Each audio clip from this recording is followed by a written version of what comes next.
suis sûr que tu l'as remarqué.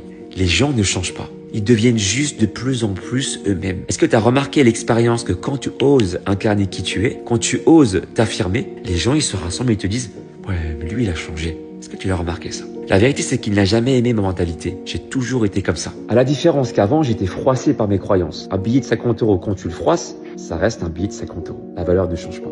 Qui, après la sortie de sa douche, ne s'observe pas le matin devant le miroir et se questionne à savoir s'il est beau ou s'il l'est pas. Tout le monde fait ça et c'est naturel. Ce qui m'a permis de me trouver beau, c'est pas véritablement mon physique. C'est la perception que j'ai de mon physique. Parce qu'il y a des gens, je pense que tu dois en connaître, qui sont vraiment beaux, qui sont vraiment belles, mais qui ne se trouvent pas beaux et belles. C'est la perception qui compte. Et la perception est intrinsèquement liée à l'énergie que tu dégages. Être beau, c'est être narcissique. Être beau, c'est égocentrique. Tout ça, ce sont des conneries pour briser les croyances. Je ne parlerai pas chinois dans cette vidéo. On est conditionné à savoir mettre les autres en avant, mais pour se mettre en avant soi, ça, c'est encore une autre histoire. S'autoriser à se percevoir comme quelqu'un de beau, c'est pas évident. Parce que ça sous-tend derrière cette capacité à accepter que les autres peuvent penser de toi que tu es quelqu'un d'égoïste, que tu es quelqu'un de narcissique, sans que tu le sois vraiment.